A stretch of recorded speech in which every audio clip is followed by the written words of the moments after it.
about to hear is true. Only the names have been changed to protect the innocent.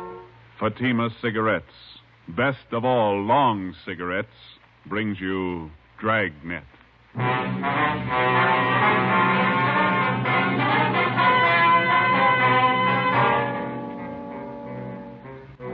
You're a detective sergeant. You're assigned to homicide detail. A woman has been shot to death. The apparent motive, robbery. The killer's still at large. Your job, find him. If you want a long cigarette, smoke the best of all long cigarettes. Smoke extra mild Fatima. Yes, Fatima is the king-size cigarette which contains the finest Turkish and domestic tobaccos superbly blended to make it extra mild, to give Fatima a much different, much better flavor and aroma than any other long cigarette.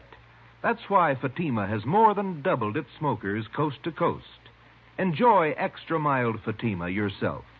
Best of all, long cigarettes. It's wise to smoke extra mild Fatima. It's wise to smoke extra mild Fatima.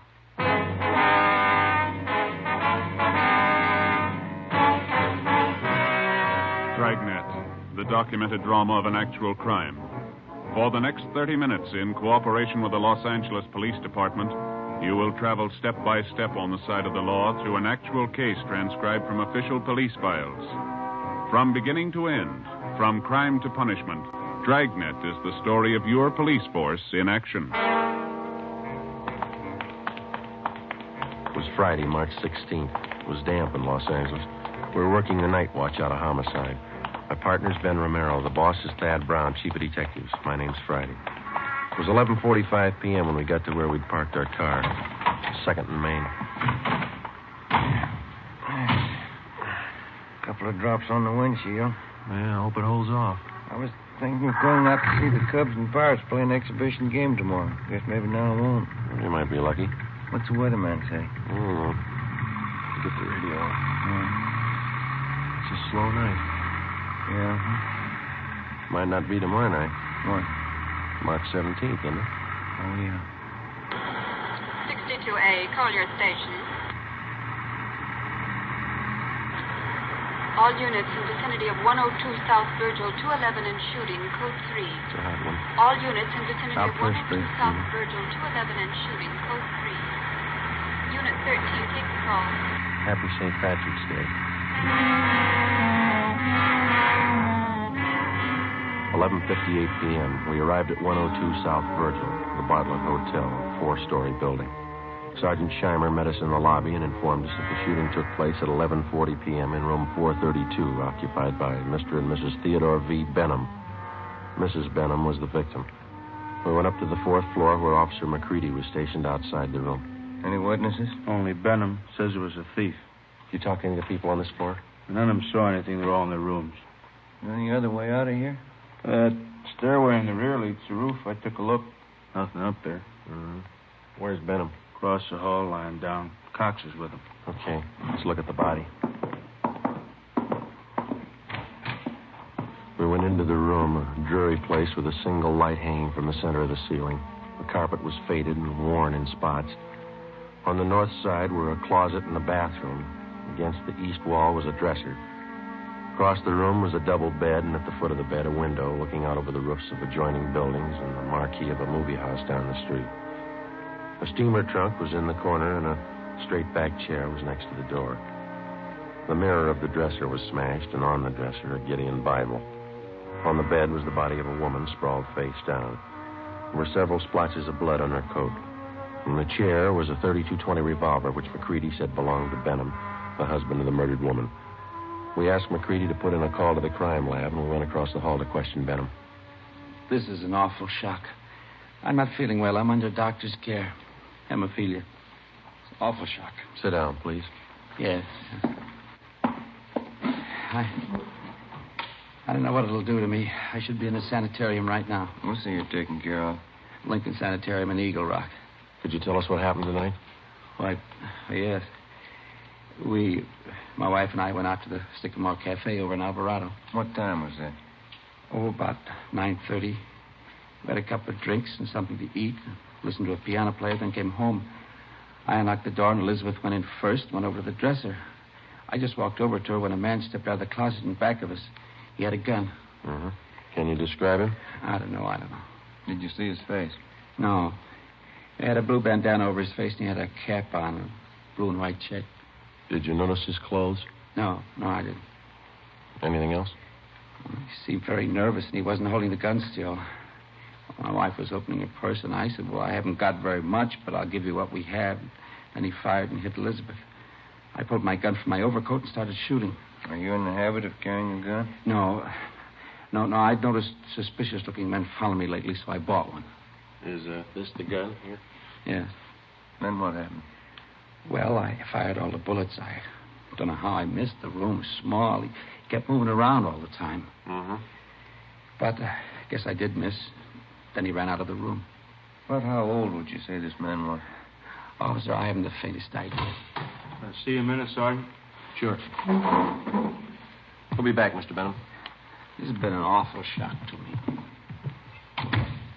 Wonder how his wife felt. McCready told us that Sergeant Scheimer had found a woman in the Nevada Hotel next door who might know something. We went next door and questioned Mrs. Caroline Cromwell, a resident of the hotel. She occupied room 415 on the top floor. She told us that about 20 seconds after she heard the shots, she looked out the door of her room and saw a man come down the back stairs, which leads to the roof of the hotel, and enter room 402. She'd seen the man several times and was positive of her identification. Sergeant Scheimer said the man was registered as Jack Morrison. We went to room 402. Try it again. Who's that? Police officers.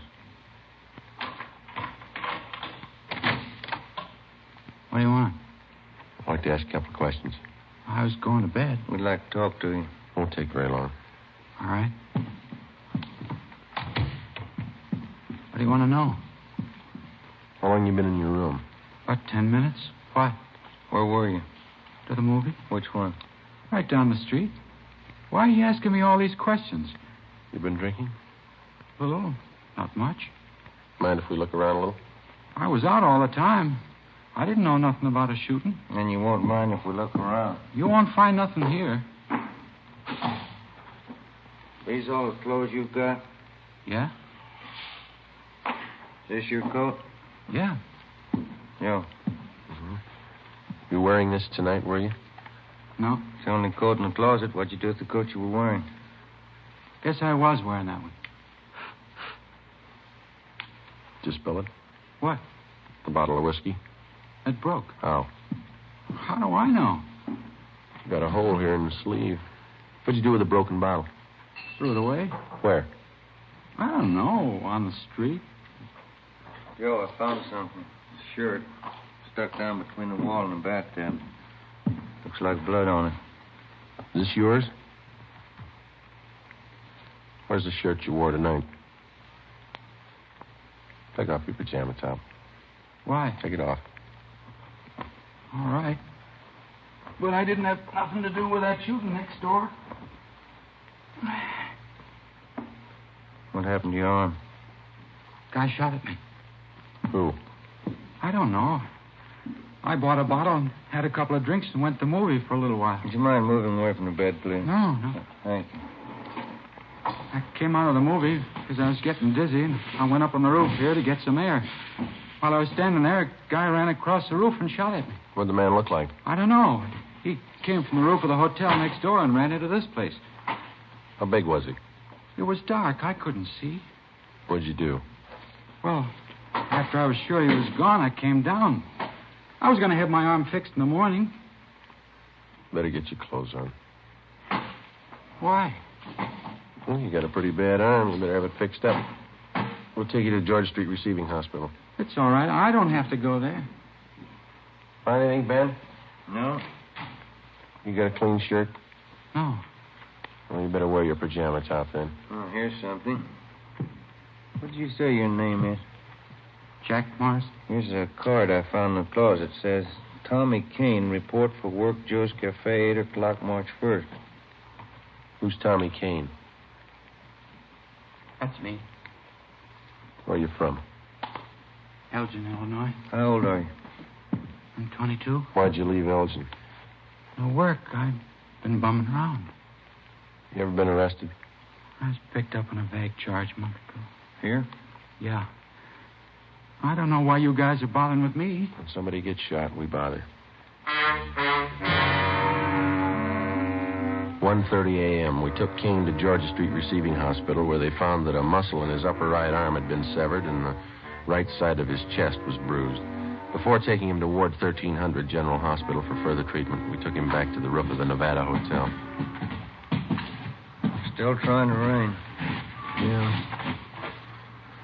Well, where were you standing when you got shot at, Kane? Right over there. I was leaning against the bricks. Where'd the man come from? Out of that door in the other roof? The roof of the Bartlett Hotel? Yeah. Was he running when he shot at you? Yeah, he was. Where'd he run? Right across here where we are. And then he went through this door here into the Nevada Hotel. Did you notice anything unusual about him? Well, his face was covered with a handkerchief, and he wore a checkered cap. Thought you said before it was too dark.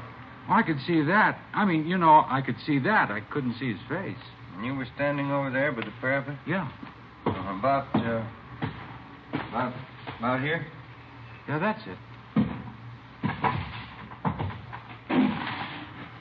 Mm-hmm. All right, let's get over the roof of the Bartlett. It's a little high. Can I help you over? No. Come on, Ben.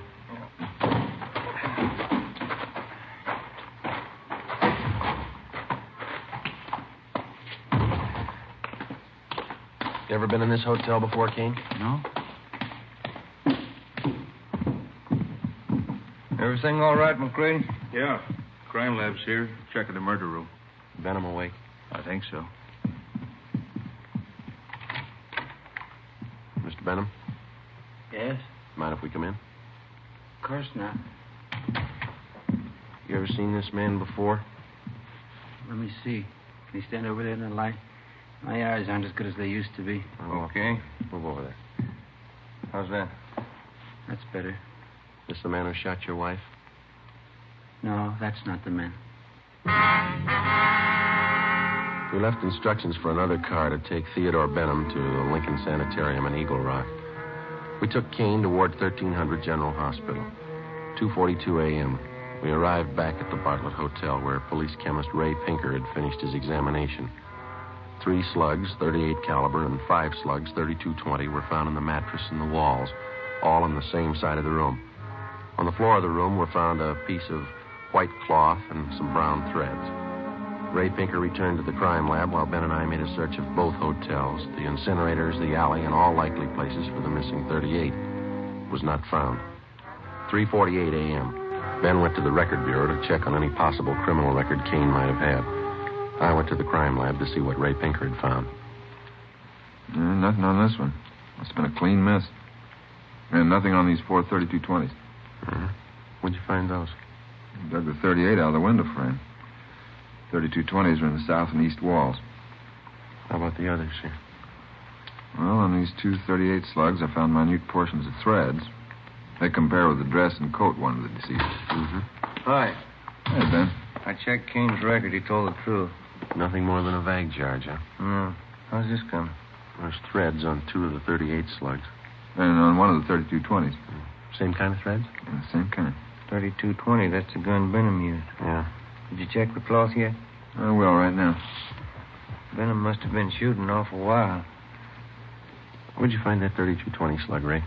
On the floor near the bed. Nothing on any of the other 32-20s. No. Yeah, this piece of cloth matches the shirt. How about the coat and those threads? Got only a couple of threads that might match. Let me have the coat. Here you are. We better have Benham take another look at Kane, huh? Yeah, I guess so. I could use a cup of coffee. How about you? As soon as we get finished. How about it, Ray? I've got to make it. All right. Yeah, they match. Oh, that's it, huh? Oh, one more thing. Yeah. Fresh stains on the carpet of that room. What kind? Whiskey? March 18th, we picked up Benham at Lincoln Sanitarium and drove him to the General Hospital. 3 times he asked us to stop someplace so he could have a drink. We told him he'd have to wait. We arrived at Ward 1300 at 1:40 p.m., and Kane was brought out. Take a good look, Mr. Benham. No, that isn't the man. I'm sure of it. All right, Kane, tie this handkerchief over your face. No, this way. That's right. Now put on this cap. Okay, now stand over there, please. Now a little further. That's good. All right, Mr. Benham? You know, his eyes and forehead look a little familiar, but I don't know. Well, my nerves are all shot. I can't be positive. I'm a sick man. All right, Kane. Wish I could help you, boys. So do we. Come along, please. You don't have to take me back to the sanitarium. Just take me to a streetcar. I'll make it all right. We'll take you. Sergeant, Yeah, could I see you a minute? sure. Yeah? Did you notice anything when you first brought Kane out of the ward? No. You must have been closing the door. Yeah, I was. And that man, Benham, he winked at him.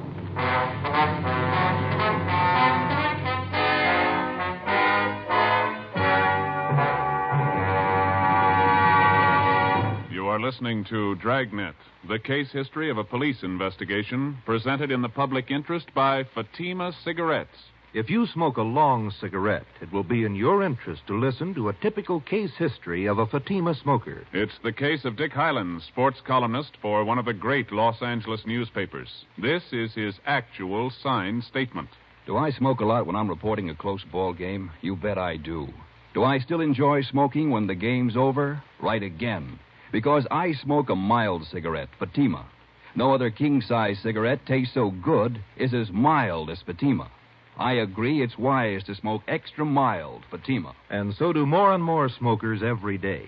Actual figures show extra mild Fatima has more than doubled its smokers coast to coast. So enjoy extra mild Fatima yourself. The king-size cigarette, which contains the finest Turkish and domestic tobaccos, superbly blended to make it extra mild. You will prefer Fatima's much different, much better flavor. You will agree. It's wise to smoke extra mild Fatima. It's wise to smoke extra mild Fatima. The best of all long cigarettes.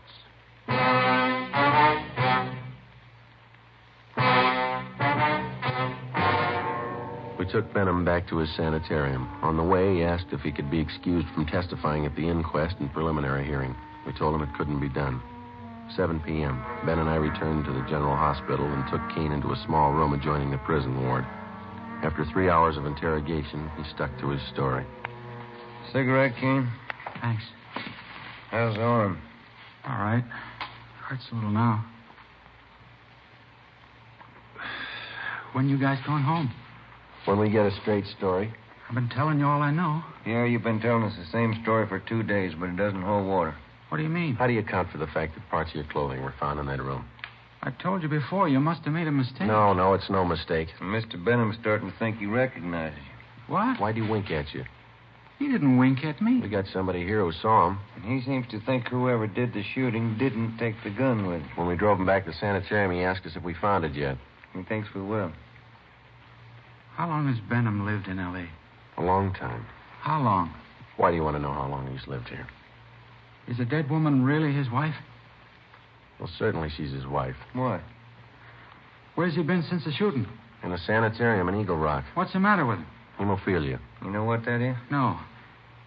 You sure that was his wife? Positive. She wasn't a stool pigeon? Stool pigeon? Where'd you get that idea? You guys never saw her before? Never.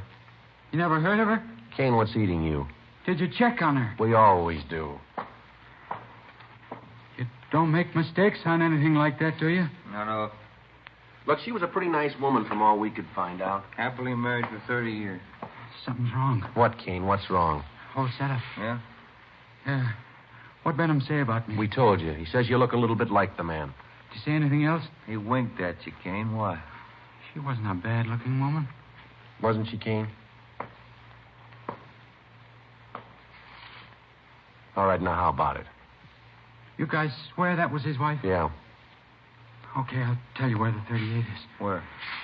The mattress on the roof of the Nevada Hotel. Benham cut a hole in it that day. He told me to hide the gun there after the shooting. All right, let's have a look. I don't want anybody to know I'm telling you this. Why? Benham's a real smart guy. He's got a gang.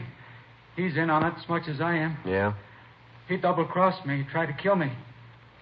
I'm going to jail. He's going with me. Maybe he will. Kane told us that he had known Benham for about 2 months. During that time, Benham helped him along by giving him a couple of dollars every once in a while. On March 11th, Benham got Kane a room in the Nevada Hotel and gave him $20 to buy a gun, which Kane did. On March 15th, he gave Kane a blue bandana and a checkered cap. On March 16th, he told Kane that he'd been sent by a gang in Chicago to kill a woman who was a stool pigeon. He promised Kane $100 for his help. Early that evening, Benham told Kane how to enter their room and where to hide. When they came home, Benham stood by the door. Kane stepped out of the closet and, after a few words, shot the woman. As he moved toward the bed, Benham started shooting at him. Kane ran from the room and hid the gun in the mattress on the roof, then went to his room and flushed the cap and bandana down the drain. 11:15 p.m., Ben and I found the gun where Kane said it would be. .38 Special Detective Colt revolver, 2-inch barrel, number 381327. 11:52 p.m., we checked and found no evidence that Benham belonged to any kind of a gang. March 19th, 9 a.m., Ben and I reported into homicide and picked up Captain Steed. We went over to Dr. Wagner to learn his autopsy report. It showed that the deceased had been shot 3 times. 2 .38 slugs and 1 .32-20 were recovered from the victim's body. They were initialed for evidence. 8 p.m., Captain Steed, Ben, and I went to the sanitarium and told Benham that there were a few angles we wanted to clear up before the inquest next morning. Benham got dressed, and we drove back to the Bartlett Hotel. It was raining. I'm still trying to remember what happened. I was very shocked that night. Yeah, I suppose you were. Well, sometimes my memory comes back for a little bit. The red light? Yeah, I see. You know, the man who did the shooting knew you lived in room 432, and he knew you'd be gone that night. How do you suppose he figured that out? Well, I've been noticing that a lot of men have been following me. Suspicious-looking men. I told that to Sergeant Friday, didn't I, Sergeant? Yeah, that's right. Must have been one of them. You ever give money to characters on the street so much they might follow you? Hey, that must be it. Many times I used to do that. I'd be nice to them, and they'd try to make friends. You remember any of them? Yeah, I do. There was a man Dorsey, Jolly Swanson, and a fellow named Kane. Blaine. Kane? Yeah, that's it, Kane. There you are. The young man you took me to see in the hospital. I'm thinking, I believe that's Kane. Are you sure? Quite sure. He's the burglar. What makes you think he was a burglar? Well, what else would he be? He didn't rifle any of the drawers or steal anything, did he? Must have got there just before us. Did you have anything important there? Yes, some insurance policies. And your wife? Yeah. How much? Well, one policy for $4,000 and 2 for $2,500 each. Who's the beneficiary? Well, I am. We took Benham up to room 432, where he got out the insurance policies on his wife and showed them to us. Then Captain Steed asked him to reenact the shooting. Benham acted as the killer, I played Benham, and Ben acted as his wife. Well, the man was over here in the closet. My wife and I came in that door, and then my wife went over to the dresser. Oh, over here? Did you turn on the light? Oh, yeah, and then I closed the door and went over behind her. Like this? Oh, she was closer to the bed. Here? Yeah. Were you standing next to her? Yeah. You start to take off your coat? Well, I was just going to when this man stepped out of this closet here. How far? Oh, here. Yeah, right here. And then what? Well, he held the gun in his hand and asked how much money we had. Elizabeth said we didn't have much. From here? Yeah, but she turned around. Like this? Yeah, that's it. What happened then? Well, then I said I haven't got very much, but I'll give you what we have, and he started shooting. Yeah, but you said before that your wife started looking in her purse. Yeah, that's it. She did. I forgot. And that made him think she was going after a gun. How do you know? Well, I suppose that's what he thought. He shot, and Elizabeth fell on the bed. I pulled out my gun and started shooting, and the man ran out the door, and that's all. That's exactly what happened, huh? Just as I remember it. Will it help you? Not very much. What's the matter? Well, if you were standing where I am, there'd be bullet holes on that side of the room there, wouldn't it? They're all on this side. I see. I got it. Come with me. Where are you going? On the roof. What for? I want to show you something.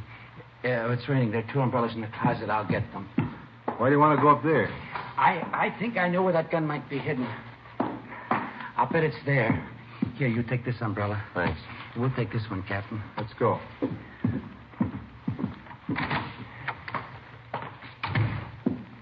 I'll bet it's up there. We'll find it.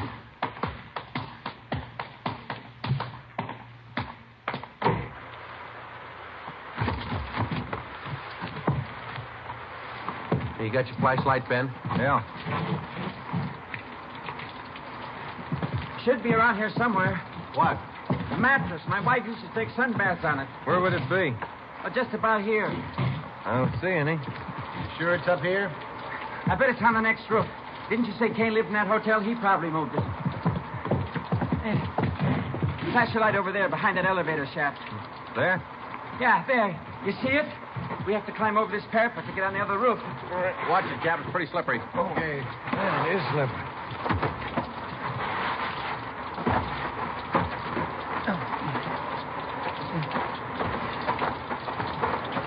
This mattress here? That's it. Take a look, Joe. Right. No, nothing here. Did you look all around there? Did you look in the corners? No. Well, that'd be a good place to hide a gun, don't you think? Here, let me see. Might be a hole cut in one of them. No. Maybe the other corner. No. Or maybe this one. Yeah. You see, the mattress has been cut. No. No, it's got to be here. Where is it? It's here, I tell you. It's here. I know it's here. I'll find it. I'll find it. You wait. You'll see. I'll get it. I know it's here. I'll find it. You wait, I'll get it. I'll get it. You're getting wet, Joe. We got the 38. Kane told us about it. You ready to talk? Yeah. Insurance. That why you did it? Yeah. I'm a sick man. Let's go, Benham. On your feet. All right. They played that ball game the other day. Yeah? Who won? Pirates 8-7. Sure do like baseball. Must be a real nice business. Yeah. Fans only yell if they never do it. What's that? Kill the umpire.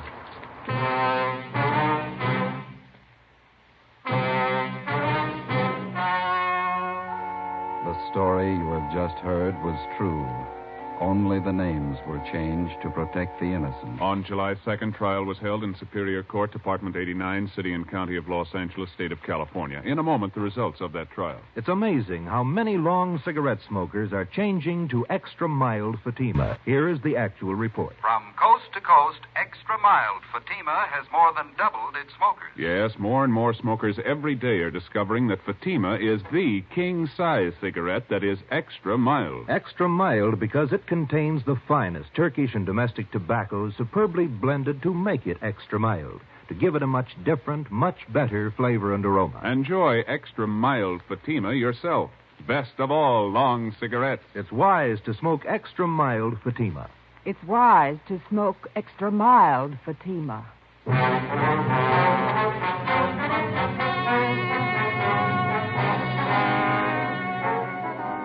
Thomas Kane was convicted of second-degree murder and received a term as prescribed by law. Theodore V. Benham was convicted of first-degree murder and assault with a deadly weapon. He received a life sentence and died in prison 1 year later. You have just heard Dragnet, a series of authentic cases from official files. Technical advice for Dragnet comes from the Office of Chief of Police W.A. Wharton, Los Angeles Police Department. Fatima Cigarettes, best of all long cigarettes, has brought you Dragnet, transcribed from Los Angeles. This is NBC, the national broadcasting company.